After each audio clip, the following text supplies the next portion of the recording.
Good morning, Facebook. This is Dr. Hubert here at Advanced Remedy Center, and this morning we're going to be talking about diabetes. Diabetes is somewhat of a myth, and it's very misunderstood in our society. We all know someone with diabetes. Diabetes is getting more and more rampant by the day, and the effects of diabetes are absolutely devastating. So when we think about diabetes, traditionally diabetes was considered the old people disease. Typically you didn't see it. If you look back 30, 40 years ago, you only saw people who were above the age of 50, 60 years old before they started developing diabetes. And this is all due to a hormone shift. Now, today, it's not uncommon for me to see patients in my office that 10-year-old kids that actually have diabetes. Juvenile diabetes is one of the fastest growing diseases in the country, and it's obviously we live in a country that has the sugariest diet in the history of mankind, and that doesn't help us out any. But there's more to it than just consuming and eating too much sugar. The reason we're seeing kids have juvenile diabetes now is because kids are being born later in life. Biblically, we should have been having babies between age 16 and 21. Now that's socially unacceptable. So it's not uncommon for parents and mothers to wait until they're 40, 41, 42 years old to start having babies. Now, remember, as we talked about in some of the previous shows, everybody goes through a major hormonal shift between age 27 and 35. Hormones really change between age 27 and 35. And nothing exponentially increases the hormonal change more than having babies and miscarriages. And this is why women notice their hormones change much more than men. It's not that it doesn't happen to men. It happens to men, but it's much more gradual for men. So men tend to fall asleep at the wheel as their hormones are changing. They just kind of chalk it up to old age and wonder why they have less energy and more belly fat and that sort of thing, less desire to do the things that they used to enjoy doing. Now for women, it's a little bit different because it's after they have babies, usually the second baby, third baby, fourth baby, we start to see major hormonal shifts. Things like cold hands, cold feet, hair falling out, crying all the time, just emotional episodes altogether. So we see these major changes. So what that leads women to do is it leads women to be much more in tune with their bodies and much more in tune with their hormones. So when we talk about diabetes, if we're having babies later in life, basically what happens is these kids are already being born in a hormonal state that's not as conducive for them to be able to transport sugar into the cell, and they don't produce enough thyroid hormone. So these kids are being born in a hypothyroid state. So basically what's happening, they can't convert sugar into energy once that sugar gets into the cell. So now all of that sugar that's supposed to be their energy, their feel good, their joy, their happiness now ends up as wasted sugar back in their blood. Now, whenever we think about wasted sugar back in the blood, automatically two things come to mind. One is that wherever you have excess sugar, you're going to have excess yeast, and yeast is very inflammatory. If you think about a lot of the babies that are being born now, we see a lot of eczema, a lot of psoriasis, a lot of breathing problems, asthma, bronchitis, these kind of things. These are all yeast and fungal overgrowth issues. Now, the next thing that we think about whenever we have excess sugar in the blood is we think about our body responding to that sugar by creating more insulin. And insulin is the most powerful fat storage hormone. So this is why we see kids that are struggling with weight issues very early on in age. When I was in school, I remember the two kids in my elementary school that had weight problems, and it was devastating for them. It was dreadful for them. People made fun of them. People picked on them. It was a horrible thing. Now, it's not uncommon to look around in a classroom full of kids, 80, 90 kids, and seeing two or less that really don't have weight problems. It's quite common for these kids to have weight problems. So when you combine a situation where you have the sugariest diet in the history of mankind with a sugar carrying or sugar mechanism that's broken, meaning hypothyroidism, meaning they can't convert sugar to energy, they can't carry sugar well.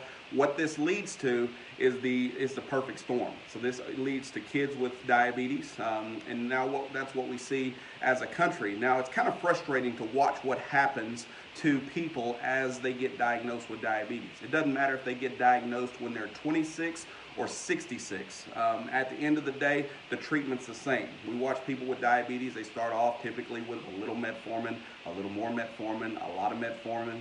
And then we see things like a little insulin, a little more insulin, a lot of insulin. But the problem is generally the quality of life of these people for the most part is going downhill. What starts off as cold hands and cold feet turns into discoloration in the hands and feet, darker skin around the hands, feet, knuckles, elbows, that sort of thing.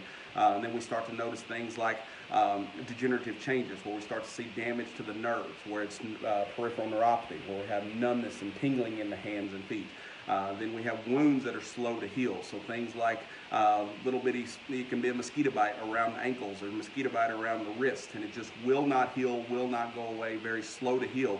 And then if these people ever hurt themselves towards the extremities, towards the distal end of their extremities, a lot of times this is where we start seeing things like amputations come into play. Now, this is devastating because this can be totally reversed. This is a lifestyle, this is 100% a lifestyle issue, but you really can't have a good conversation about diabetes without having a good conversation about thyroid hormone and the effectiveness of thyroid hormone to be able to convert sugar to energy. It's almost like being in a boat that has a hole in it. So if you're out in the middle of the lake and your boat ends up with a hole in it, you can scoop water as fast as you want to. You can scoop the water out and throw it over the edge, but until you stop the leak, you have no chance of keeping your boat from sinking. So basically, what the real way that diabetes needs to be addressed is diabetes needs to be addressed by stopping the sugar from ever ending up in the blood to begin with. That means, one, we consume less sugar, okay? And number two is we actually get our sugar burning mechanism working as effectively as possible. So that means making sure that when we go have our thyroid checked, first thing we do is we need to have our thyroid checked, but when we have our thyroid checked, we need our TSH to be 1.0 or less. We need to make sure it's 1.0 or less. And then we also need to be able to do a real physical exam. We need to understand, why we have dry skin as we age, why we're losing hair, why we're losing hair around the sock line appearance, why do we have itchy ears, dry, scaly scalps,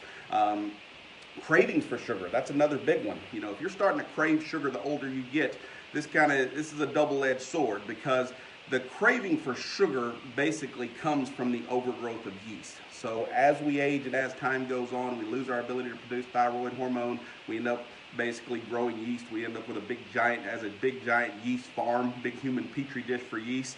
And yeast lives off sugar. So that's where the sugar cravings come from. This is why you think about going to your grandparents' house as a child, and they always had something sweet for you, okay? So they literally always had something sweet. It's because they wanted sweet things. As they aged and as their thyroid hormone went down, they couldn't burn sugar effectively. Now they had more sugar in their blood. They were starting to develop diabetes. Wherever you have excess sugar, you have excess yeast. When you have excess yeast, you crave sugar, but you also get all the inflammatory conditions associated with yeast, whether it be gut problems or skin problems or hair problems, nail problems, crippling arthritis, all stems from yeast. So if you're experiencing any of these things, first thing you want to do is make sure you check your A1C. Now your A1C, you want to make sure your A1C, this is your best predictor of diabetes, okay? So you want to make sure your A1C is 5.2 or less. 5.2 or less is where you want to be. You never want to let your A1C get up there at 6, 6.1, 6.2. When we start to see these things, doctors have gotten pretty loose on these terms, and they'll say things like pre-diabetes. Okay, so there is no pre-diabetes. There's no such thing as pre-diabetes. I'm pre-diabetic. That doesn't exist. That's like being pre-pregnant. You either are or you aren't. Okay, so when your A1C is 5.2 or more, okay, so when it gets over 5.2, you officially have diabetes. This is a 911 emergency. You want to make sure you go about your lifestyle change, okay? So it's not a 911 emergency that you actually need to call the ambulance. You just need to really evaluate your life. The next thing you want to check is your TSH and make sure your thyroid stimulating hormone is at 1.0 or less, okay? And that's a great place to start. And then you want to look at your sugar consumption and just make sure you're not overeating sugar. Now, when we think of sugar, most people think of sugar as all the cakes and candies and cookies and those kind of things, but we need to understand high glycemic index foods. So tomorrow, that's what we'll be talking about. We'll be talking about food, high glycemic index food, what they mean for your health,